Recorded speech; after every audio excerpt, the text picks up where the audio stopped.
We are ready to go. I'm Dr. Kellaprice with Healthy Fit. Thank you for joining our podcast. Today we have DJ Brian Howe from Fitbeat Music here for a conversation about music and how we can use it in our fitness business and his experience as a DJ and transitioning that into music production. Thanks for joining us today. Absolutely. I'm glad to be here. Really excited that we could connect. I'd love to hear how you got interested in music production. It goes way back, and I have a picture and I cannot find it. It's like an actual printed photo of me being about 10 years old in my garage with some synthesizers and headphones, and I was making music and beats back at 10 years old in my bathrobe. And I got to find that picture because it's a cool picture. But I've always had a love, not just about music. I love music, but I love knobs and buttons and blinking flashing lights. So when you think of music, there's the live performance, there's the recording side of it, and then there's the production side of it. I've always been fascinated by the production side of it, to put all these sounds together and hear this mix of sounds that create a song or a sequence. And the other part of it, honestly, I kind of sucked at every other job. So I figured this is it. This is what I got to do. I got to make this work because this is what I'm good at. This is what I'm interested in at. And I've been fired from too many jobs as a teenager to realize that I'm not good at these other things. That's how it started, and I just kept on going. It's great that you found something that you could leverage your strengths in a job that you love. And I think that's so important. And I feel like it's difficult today for youth to try to figure out where they fit in and what they want to do with their life, especially with the economic environment and the availability of internships and opportunities to try new things, right? Absolutely. I'm a Spartan, and my program Athlete Strength trains athletes for triathlons and Spartans and other obstacle course races. I saw you were working on a project for them. Tell me about that. Yeah, so Spartan had come out with their own fitness program called Spartan Strong. I'm not sure if you're familiar with that, but it's basically taking all the different types of movements and obstacles and stuff like that, and putting it into a group fitness type workout, body weight conditioning, a few tools here and there. They use a disc, specifically a weighted disc type thing. And so they were backed by Lifetime Fitness, and I have a long-standing relationship with Lifetime Fitness for decades. And so they had approached me and said, we're working on this new program. We need music, but it has to be very specific to the program. It's got to sound very Spartan. You know what I'm talking about. And it's got to be cut to very specific time frames, and we need countdowns. It was a pretty extensive project. And so we spent about a year and a half coming up with a whole series of music programs to fit the exact workout. And the music had to kind of fit the style. And some of the music mixes that I have now that you can buy on the website reflect some of these music styles. But really, it was interesting to be involved. And I actually flew down to LA and took the workout myself just to get familiar with the program and see how the music will interpret the way the workout is going. So I can take that, bring it back as fuel to sit down, close my eyes, and think about those movements I did in the workout as I'm producing the music. What would I be doing here? I'm doing a bear crawl, or I'm doing a squat lunge or something like that. How is this music going to affect that? So it was a great program, but it's called Spartan Strong. I'm actually a certified group fitness instructor with Spartan, and I've used some of that music, so it's funny to make that connection because I didn't realize that was one of your projects when I had used it previously. You've had some other really cool projects as well. Oprah, Victoria's Secret, a Bruce Willis movie. What has been your favorite project? A lot of these projects are paid jobs. So I look at them as, this is a client, this is what they want. They tell me what they want. My favorite projects, and I'm going to say projects plural, are the ones that the client says, you know what, we hired you because you're an expert in your field. Just dazzle us, do something, use your creative freedom to make us something special, that signifies this, right? Those are my favorite projects. So the most recent one I just finished that I was super excited about, is remixing two classic songs from the 80s. If you remember the song, Send Me an Angel, this song, I've loved this song forever, and I've always envisioned a really cool modern remix, but I've never had the chance. until I finally got the assignment. And when I say I get the assignment, I get hired to produce these remixes. And then I just finished Eurythmics, Here Comes the Rain Again.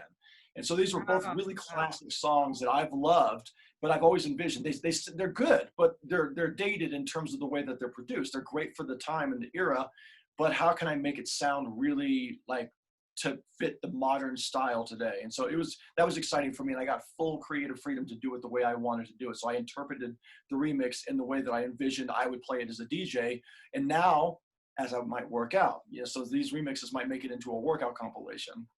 So I think about those things. But yeah, I love the projects where I'm allowed to, just like, in fitness, when someone tells you what you need to do, or what as an instructor or as a professional in your field, it kind of gets aggravated when someone tries to micromanage you or tell you exactly how you're supposed to do your job. Now, if you're a professional and they trust you and you're allowed to use your professional judgment, generally it comes out a lot better. And so those are the things I get excited about. I love using creativity to create workouts as a fitness content creator, and I have 9 different brands. I'm always trying to figure out how to give someone the best workout in that 30-minute block. And it's so fun to use that creative inspiration to make something really amazing. Right. It's dazzling your clients, because you give them something they didn't expect, that they would have never known to want. And then you give them something, they're like, wow, I would have never thought about that. And that's where the professionalism comes in. As a fitness professional, the music can really help get people through those longer intervals or those really tough moves, like a bear with a knee tap, for example. How do you select or create songs that will motivate or distract a class from the discomfort that they might be feeling to have a really great workout? Well, I know exactly what you're talking about, because I do those things. And so I'm not just a guy back here in the studio making the music. I'm out there actually doing the workouts, not just as the person conducting it, but I'm actually in the class taking it too. So I totally understand what this means. The one biggest challenge, what I call fitness music, specifically the 32 count fitness music, is the biggest challenge it's always had, is because it has to be 32 count. It sounds redundant. It just sounds like it goes on and on and on. There's really no dynamics to the music that we would listen to on the radio. Like if we heard our favorite song on the radio, it has dynamics, it has builds, it has drops, it has bridges, it has all these ups and downs, but you can't have that in fitness music if it's 32 count. So what I did is I tackled the music in a way that, okay, let's keep it 32 count, but let's add some sort of life to it. So it's got like, the song should take you on a journey. It's got to have a middle. It's got to have the intro. It's got to have the outro. It's got to kind of take you on these ups and downs while staying 32 count and staying BPM formatted. And so when I produce music, I think about what you just said. I think about the movements I would be doing: jumping jack, a star jack, or maybe I'm going to do mountain climber, or I'm going to hold a plank position or something like that. I started thinking about, how is the song going to kind of ebb and flow, do these things, but stay on point, so that the instructor knows where that end of that 32 count is going to be for the next count. And so I definitely put it together like that. And I tried, and this, you're using the music. The music has to take you on a journey, just like the instructor is taking you on a journey. And so I want that music to have those builds, those drops, those hooks, and stay at 32 count and stay at the right BPM. That's a great lead in for my next question, because there's a lot of different approaches to using music in fitness classes. The first way is just having background music, like a nice to have. Another way is to use movements split up by song, kind of like a timing tool. Another way is the movements are choreographed specifically to go with the songs and to go with the beat. In the Healthy Fit programs, we, in most cases, use music as a background, primarily to add to the enjoyment of the workout, but to distract the clients from the discomfort of doing a difficult move. But I also find it's easier or less, makes the instructor more at ease, newer instructors, when they don't have to marry the movement with the music. It's easier for them to learn how to teach the class. Because I think for some people, it takes a while to feel the beat and that 32 count phrase that you referenced or alluded to earlier. Do you have any tips for new instructors on how to really feel that when they are using music that is more choreographed or based to beats on the music? Yes, it's a twofold thing. Is number one is the instructor has to feel the music themselves because they're the ones leading the workout. The music is complementary to the instructor. The instructor, that's the star of the show. The music is not the star of the show. And so the idea behind this, but it also could be kind of a detriment too. So where I find a lot of newer instructors, they think about what they want, but they don't think about their demographic audience. A good example is I have a preference. I know what I like in music. I come from a martial arts background. So my original programs were with the whole Taibo thing. I'm one of the original Taibo instructors. So my music is very Mortal Kombat, EDM, pumping, grinding, where I know some other instructors who are all about that fluffy, feel-good 80s music. Now, if I'm going to go teach at a YMCA or something like that, and my demographic audience is the 40-something-year-old mother, you know, do I think my music's going to work for that format? No, I have to think about my audience. And so as a new instructor, you have to think about what's going to move you, but keep your crowd, your members engaged and not cringing, if that makes sense. So think of the stuff that's going to motivate you, but also think about the people that you're working with and what's going to keep them motivated. I think you got to find that balance. I think you have to find the stuff that's going to motivate you and motivate your members as well. That's a great tip. Coming from a YMCA, I've taught at a YMCA and I've also taught at a mixed martial arts studio. There is a huge difference in the demographic. And sometimes, though, the clients, if you don't ask them, you can be surprised by their responses. Some of my older Fit Seniors clients who take the Healthy Fit Seniors program really like the 80s music, whereas I would have normally pinned them more in the 60s and 70s, but they tend to gravitate towards that. Additionally, a lot of my clients in the Arizona area are predominantly Spanish speaking, so they tend to prefer more of the Latin-based music. So I have to switch it up because you can't please everyone all of the time, but offering different playlists and offering different types of music allows Yes. people of all backgrounds to enjoy your class. Because the music, if the music you don't like it and it's the same all the time, you're not going to come back to the class for It's not sure. motivating. Absolutely. Choreographed music, choreographed workouts definitely has its place, like in dance classes. How does fit beat music fit into that? Do you find one method being used more than another in the fitness industry today in terms of that type of workout? This is where I really like to be involved and engage active users. The way that the music actually gets produced and formatted is based on user feedback.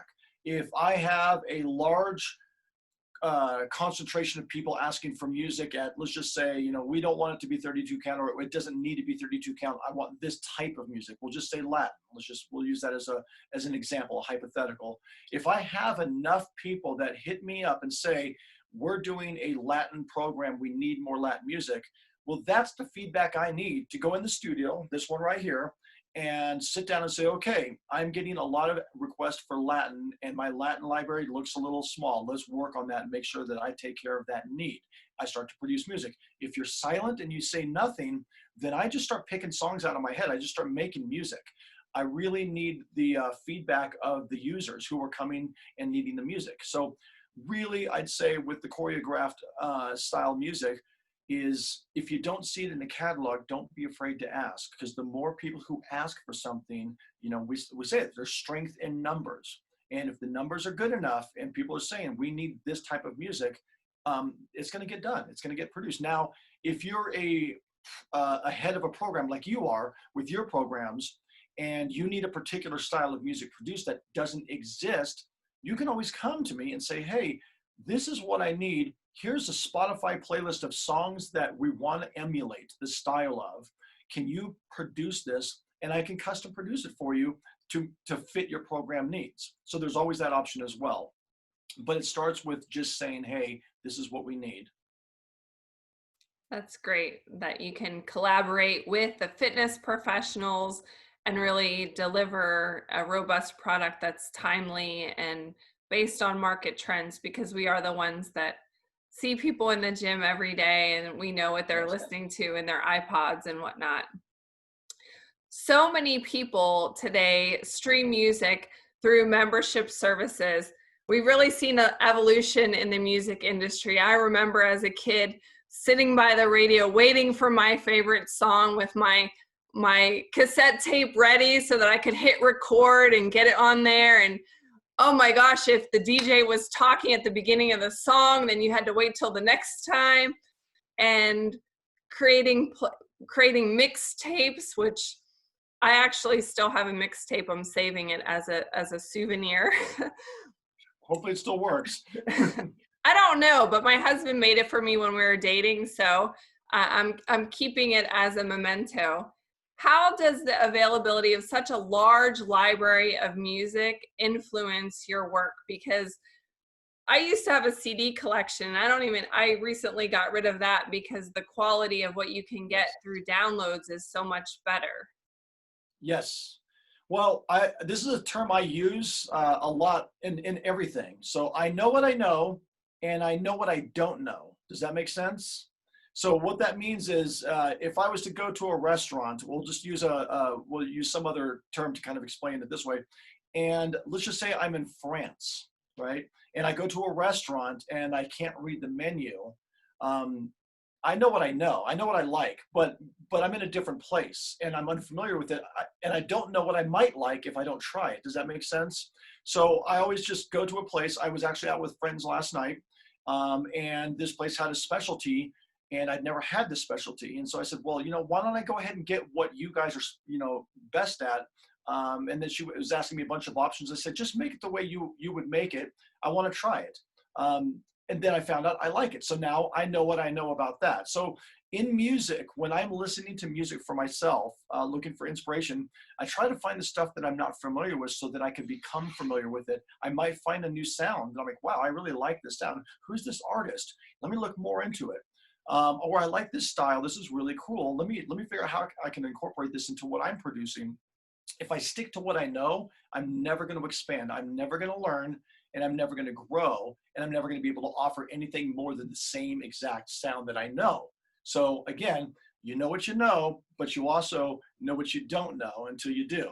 And so learning about the things that you're not familiar with and then bringing that into your repertoire of things that you become familiar with is what expands it. And that's how I develop the music, and that's how I learn about new sounds.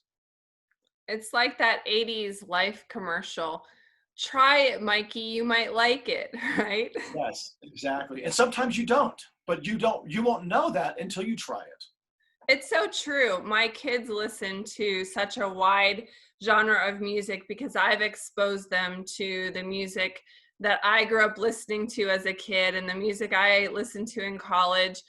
And sometimes we'll be listening to the radio, or they'll create a Pandora station and I'll walk in and be listening to it. And who is that? That's a really good song. And other music, I'm like, oh, this is terrible. I never want to hear this song again. Thumbs down, right? Yeah, exactly. And that's the fun part about it is discovery. We've never had such an opportunity to discover new things like we do now. It was always funneled through the major labels, and they would feed us what they wanted to feed us: cassettes, CDs, records, radio. And now we have the opportunity to connect directly with an artist or a style of music that maybe isn't even signed. And some of these artists get signed because of their popularity through social media. And so, I mean, the ability to just go out there and learn about new things. Sometimes I'll just randomly go through my Spotify playlists, or not my playlist, but just like suggestions. And I'm like, well, I don't know what this is. Let's hit it. And I've discovered some really cool bands that I would have never known about. And one of them I actually get to collaborate with here pretty soon. And they did like Indian chanting um, to a tribal beat. And so we're going to collaborate and turn it into an actual fitness song, which will be on the library. And I heard this chanting. I'm like, I envisioned, oh, I can do this and this and this with it. So now we both get to win. The artist is going to get this great remix from me that they can put out there, and I get a new song to introduce to the fitness clients. Cool. Sounds like it might be a good song for a step class. It's going to have a high-end energy beat. It'll definitely have a tribal beat. It'll be 32 count. I don't know what the BPM will be, but man, it had a great hook, and I discovered it through just less messing around, just looking for different sounds, and I found it. It was great. That's cool. So, as I mentioned, a lot of people have music subscriptions, and some fitness professionals, especially newer ones, don't understand why they can't just play their Pandora or Spotify in their classes. Can you give us a quick breakdown of the types of music, like what's out there Yes. and what are the legalities of using music and the copyright issues? Yes, and it is really confusing. I think instructors are starting to figure it out several months into this now and learning, some of them learning the hard way, some of them going on to some great sites like yours and talking to other people and reading some of the comments and feedback, and then also getting some of the advice. But basically, as instructors, we know that when we walk into a gym, we could play whatever we want without any limits or any consequences. We are free to be as creative as we want with our music when we walk into the gym. There's a reason for that, and it is called a PPL, or Public Performance License. What this means is the actual gym is paying a blanket fee to ASCAP, BMI, and all the other performance rights organizations for you to be able to play whatever you want. And they have a way of being able to kind of report it. It's kind of loosey-goosey, but the whole point is there's compliance that you fall under with being into a group setting in a commercial facility. But once you walk up, Assuming though that they do have that PPL, because I think we see a lot of boutique gyms out there right, now, and pop-up gyms and gyms that don't necessarily have that license. So just because you're exactly. teaching at a gym doesn't necessarily make that true. You have to check with the gym and what their requirements are. Exactly. If it is a larger company, if it's a larger, it's pretty much 100% chance that they're going to have a PPL. If it is a smaller mom and pop shop or a boutique shop, they either A, found out the hard way by getting a letter, a cease and desist letter saying, either A, pay us a whole bunch of money or we're going to come shut you down, or B, they found other ways, and I offer those other ways, and we'll kind of talk about that here in a few.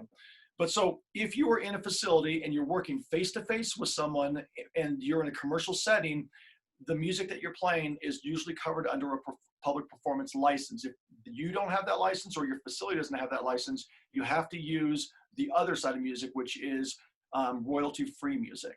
This is music that you have purchased and are able to use in a situation that doesn't have to report back to the performance rights organizations like ASCAP and BMI. Now, this is very confusing, so I'm going to make it as simple as possible, okay?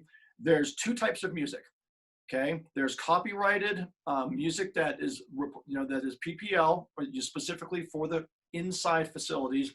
And then once you leave the facilities and you go online, like we are right now, if we had music playing in the background right now, that music would have to be either A, fully licensed for every song, right? Or B, you chose music that was already pre-cleared to be used for your video.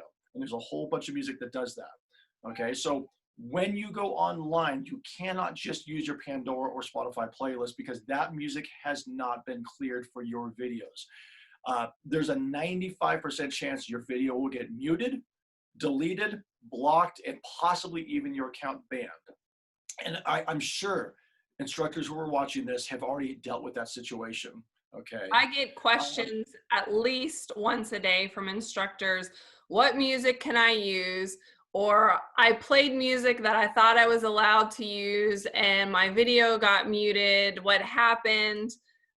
Yes. It's still a huge concern or question in a lot of people's minds. And a lot of that is because most of the music we listen to are owned by, usually there's two major labels. There's Sony and there's Warner Brothers. Those are the two biggest labels. They own, I'd say, 85% of the catalog of music that we listen to on the radio and all their subsidiary labels under them. But the two blanket ones are Sony is the number one, Warner Brothers is number two. The third one is Ultra. Now, they have specific takedown orders. What this means is, okay, so I am a record label. Technically, I'm a record label. I produce music and I distribute music, so I have my own label. Fit Beat Music is my label name.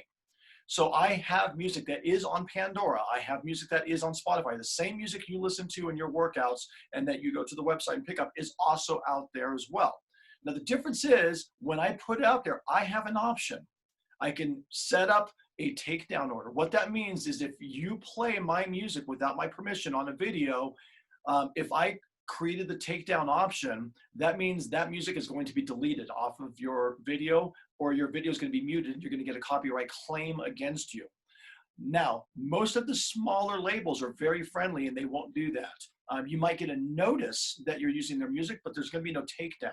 Sony, Warner Brothers, if you play any of their music, they're going to shut you down. They're going to knock you out. So be safe.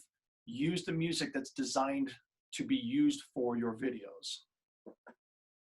So how does the fitness pro know this is okay to use for a Facebook Live, Instagram Live, or YouTube Live? How do I get my music? Really easy, okay? First of all, how do you know which one to use and which one not to use? If you're familiar with the song, you heard it on the radio, don't use it. That means it's going to get caught. If you want to know what's music to use, you've got to use music and generally do a Google search, music for workout videos or royalty-free music for video. If you do that, you're going to find a whole bunch of resources. Now, obviously, I'm biased because this is what I do. I have a catalog of music. Now, here's the thing. The music that I have was originally designed for the big companies. I wasn't working with individual instructors. That's why you probably had never heard of me before all this happened, is because I was the guy in the background producing the music for all the other fitness providers. So if you've bought music from Power Music, guess who produced it? Chances are that was my music I produced. Dynamix, guess who produced it? That was me. Muscle Mixes, we're working together now. Those mixes, that was me. Work this music. So I'm just going to go down the line of every fitness music provider that you probably know has probably hired me to produce that music for them or license their music from me for you. That's why you never heard of me before, is because I was the guy working with the bigger companies. Beachbody, Orange Theory Fitness, Spartan Strong, working with you now as well, Les Mills, going down the line. Now, when this came up, I still had an option for the boutique stores to be able to buy music that was PPL free. In other words, they didn't have to have a PPL if they bought my music, because they're working directly with the provider. They're not going through a third party or a fourth party. And I purposely made sure that my music was free for them to use in their class, that they didn't have to pay some extra license. They bought the mix, they're good to use it. But I highly recommend anyone who's online doing a workout video, don't just throw up whatever you want. Work with a resource that is on your side, that is making music specifically for you to use in your videos. Now, if the instructor is recording that workout to have their clients access it, like through their website portal or some other way, are the requirements for that different?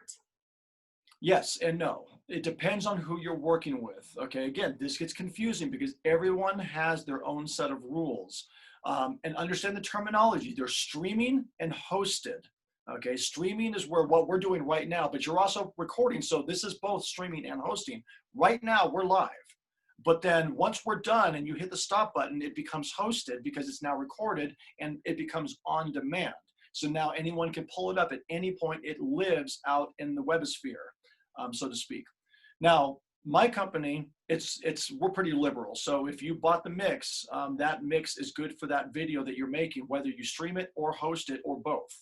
There's other companies that will charge you a different fee. If you're streaming it, here's one price. If you're hosting it, here's another price. If you're doing both, well, here's another price. So again, whoever you're partnering up with to get your music from, check with them and let them know exactly what you're planning on doing. Where is the music going to be used? How is it going to be used? What's the platforms? How long is it going to be up for? It sounds like a lot. It really does. And if you have to go through a lot of hoops, you have to question, is this the right company I'm working with? Who's going to be on your side? Who's going to be on your back? And again, I can only speak for myself and nobody else.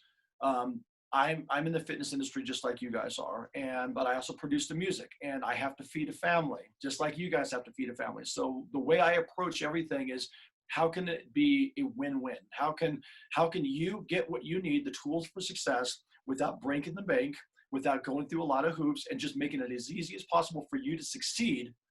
And how can I stay in business? So that's what I try to do. I figure out a way. And I figure if you're succeeding and you're successful and you're doing great, you're going to continue to do business with me, which then makes me successful and keeps me in business. Does that make Yeah, because sense? we need more music, right? That's exactly it. You'll need more music and I'll be able to do it because you're buying music from me. That means I'm able to stay in the studio, continue working. So we both win. And that's kind of what I look at. But when I start throwing restrictions on you and I start making it hard for you to do your job, I don't feel like that's very fair. I want this to be fair. I want to have communication. And I do have, and you know this, Kelly, I literally have conversations with people. They ask questions. I reach out as quick as I possibly can and I answer them. I'm not untouchable. I'm definitely very approachable. For sure. You've been great to work with, and we've used a bunch of your mixes for different projects. In our formats, we select the BPM based on the block, and you've been able to, based on the client that we have, whether it's a warm-up, workout, cool down. Obviously, my Healthy Fit senior clients are going to have a lower BPM because of their movement, and their target heart rate and intensity level is different than, say, my HIT 30 class. And I've been able to give you the BPM guidance and the type of workout, and you've been able to provide that. The average fitness pro, how would they be able to tell the BPM of a song? And how do you integrate or consider BPM when you're producing your music? Because I know you've adjusted some songs for me for different BPMs. Well, so the technology through my system doesn't allow you to take the music and adjust the BPM. You're downloading music. So unlike some of the other people out there, you're not getting my music through an app. You're actually downloading the music onto your hard drive and then putting it into your media player. How I determine the BPM, again, like what we said about earlier, if enough voices say, we need this, we need this, we need this, popular majority vote wins. And so 135 has seemed to have been the magic number for a long time. For some reason, that number has been the most popular number in terms of BPM. So if you notice, most of my music is at 135 BPM. I'm not getting enough people asking for 120 or 125. Lately, I have been getting a lot more requests for 125, specifically for PIO style programs. And so now you're starting to see more music in the 125 genre, and you're also seeing more music in the disco-y, kind of the disco housey kind of sound, because I'm getting enough people asking for that. Now, as an instructor, how do you determine the BPM? Again, I can only speak for myself. I can't speak for anyone else, but this should be kind of an industry standard. When you go to the website, you should be able to browse by BPM, just you can browse by musical genre, but never let that limit you. Again, we just talked about how digital technology and streaming has changed the way that we listen to music and how we get music. It's the same with the way that we can use music. And what that means is, let's say you like this particular mix and it's at 135 BPM, but you're teaching at 128 BPM, and you really want this mix. Don't let that limit you. Buy the mix at 135, download it into your system. There are free apps that you could put into your phones that let you manipulate the BPM of an MP3. The music you're buying from me is an MP3. So from what I understand, I have not personally done it, but I've gotten feedback from my users that they have apps, and there's several of them out there that are free, no charge. And once they download it and put it into their iTunes or their Spotify, whatever they put into their media player devices, that particular app that manipulates the BPM integrates with that media player device. And so now they're going to be able to take that 135 mix, change it to 128, and run it the way that they want. So that's kind of cool. But if you don't want to go through all that and you just want to pick the mix that's 128 BPM, you can go down and look for that 128 BPM category and see the list of mixes that are at 128 for you. I have used those BPM adjustment tools primarily for running, because running the BPM is really important for dictating your cadence and your speed. And so as you get faster, you want your music to be faster to keep up with your pace. Because if you have slower music, you'll find you're in a slower cadence. Yeah. So I have used that, but it's definitely great to be able to search by BPM if you're looking for something and make it like totally easy. We've used some of your music in our Healthy Fit programs. I recently used an EDM mix for a HIIT 30 workout that had 1 minute intervals that was so easy with 1 minute tracks because it enabled me to time it very easily, even without a Tabata timer. And I love the music you sent for our recent MMA cardio kick workout too.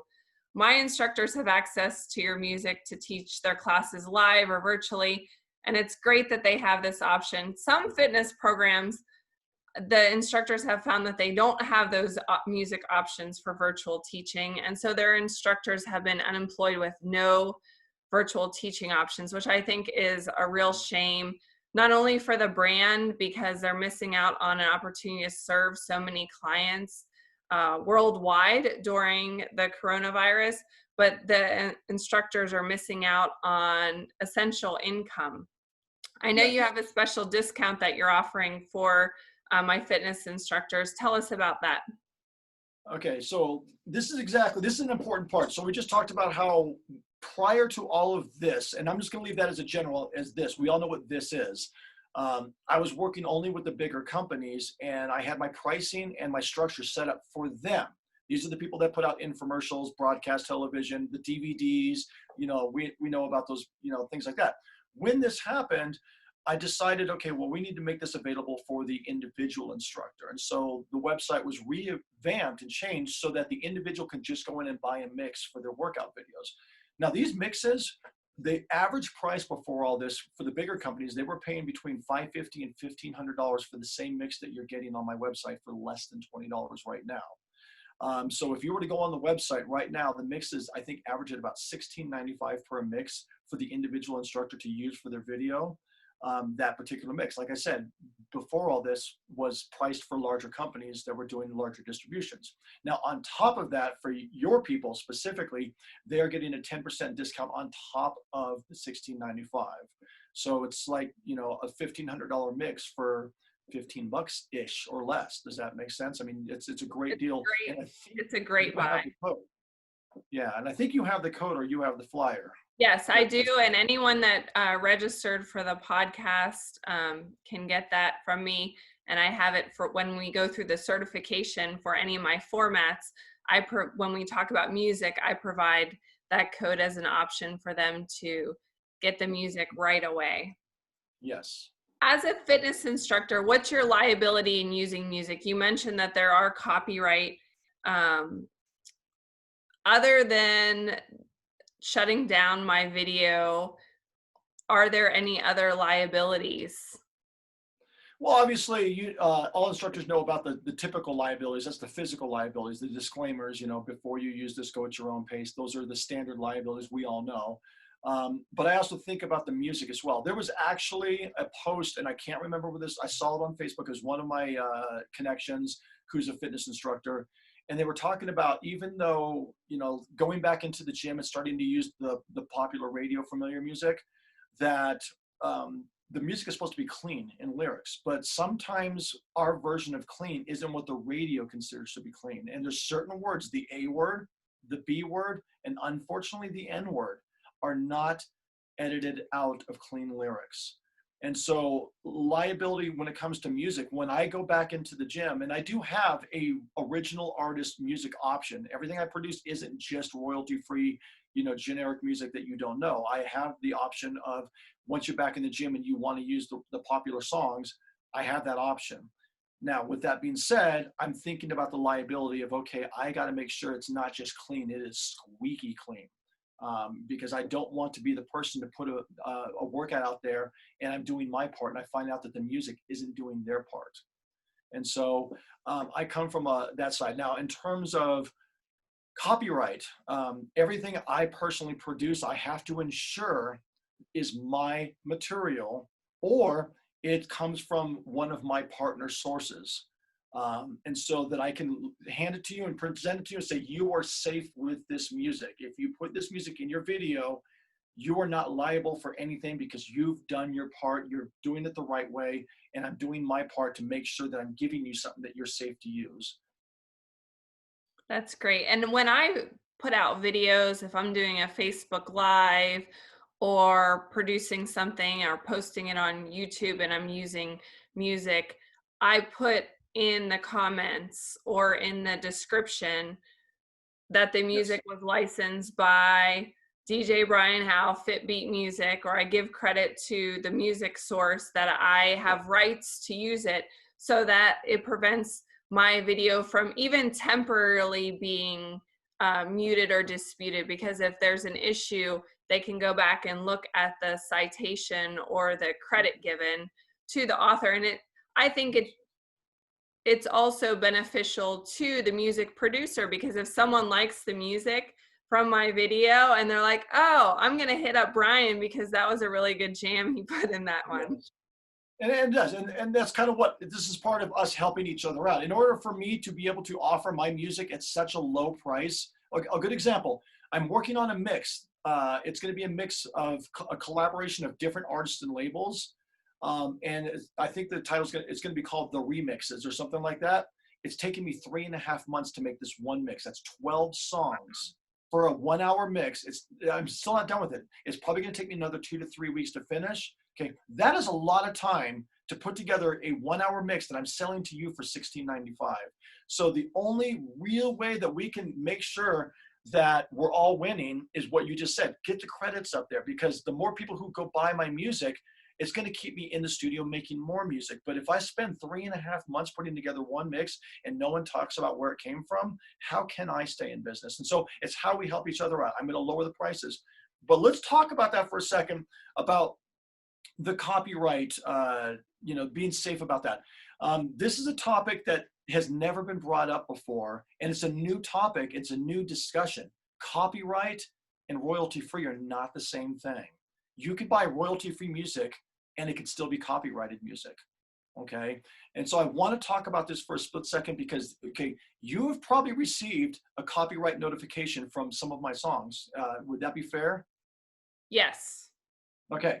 Now, understand this. There is a difference, and this is the scary part, and I get these emails all the time that I actually had to put a disclaimer in the system to explain what this means.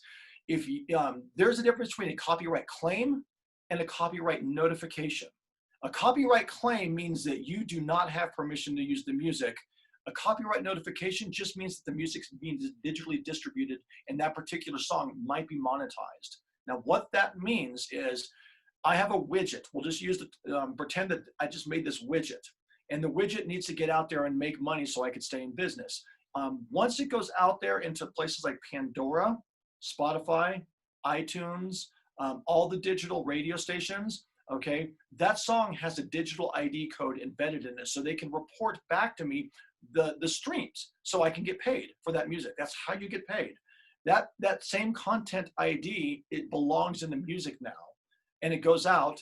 And so if you're on Facebook Live or YouTube or Instagram or Vimeo or any other streaming platform, that content ID goes with that as well. So you might get a notice that says, hey, this song has been copyrighted by this artist.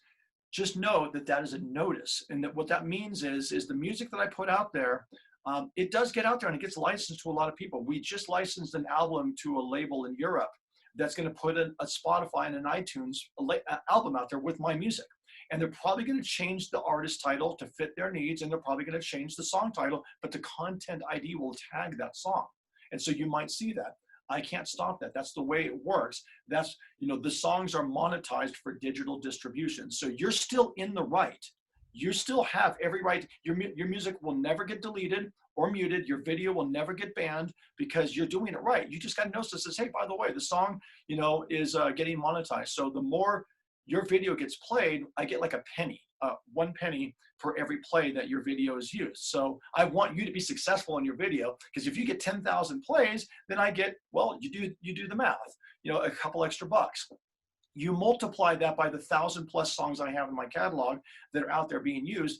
That's another way for me to try to generate revenue and stay in business. It's all small amounts of money, but collectively, it helps me stay alive. So never be afraid of a copyright notice. Understand the terms are different than a copyright infringement claim that says you're not doing this right. I don't know if that makes sense, but there is the difference between copyright and royalty-free. What royalty-free means is, Kella, the second you buy a mix from me for $16.95, let's just say that, that's the fee you just paid. That's a license fee. You just licensed the right to use that mix. But guess what? It's royalty free. You never have to report to me any additional uses. You don't have to pay me a quarterly royalty. That's what royalty free means. It means that you no longer have to pay any royalties on top of what you just paid for the right to use the music. So people have to understand that's what it means. Thanks for that clarification. I'm sure that there are people that panic when they get that notification. When I received the copyright claim and it had your name down for all the things, I think I responded like, yeah, I have this music license, and it wasn't any big issue because I had already purchased and I knew that I had that music rights to be able to use that. And that video probably still exists and it's probably still being watched. And yeah, because you And did the right. pennies You did are right. coming your way. And those pennies are coming my way. Thank you. Give me some pennies, please. Every little bit helps. It does. So, And in the music business, that's how we have to do it to survive. We don't sell albums anymore. I don't sell CDs anymore. The only way we survive is for these little bits and pieces out there. And the more we can get our fingers out there, the more that we can generate the revenue to keep doing what we do, to keep giving you what you need. well, I certainly appreciate you, even though your shirt says non-essential. I know music brings happiness to a lot of people, and it certainly adds to our workouts and our enjoyment in life. And I've enjoyed working with you and chatting with you today. You do have a special giveaway for all the podcast viewers. If you comment by Wednesday, you have a couple days to watch the podcast and comment on the Facebook Live. You will get sent the info for, tell them what they've won, Brian. So this is actually going to work for both of us. So it's my first Feel the Beat compilation, Volume 1, which has become one of the most popular compilations out of all my mixes, the Feel the Beat series. And so Feel the Beat Volume 1 is the flagship for all of them. I'm going to give that away for free.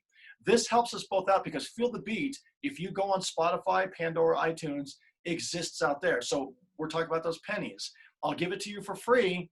And then you get to use it on your videos, completely license free. You don't have to pay me a license fee for it. You don't have to pay a royalty for it. And you use the video, I'll be able to get paid by the pennies for the streams. You'll get the little copyright notice that says, oh, by the way, these songs are licensed to blah, blah, blah. It helps each other out.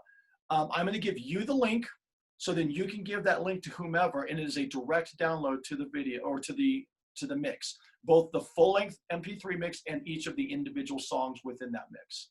Awesome. Thank you so much. Thank you again for joining us.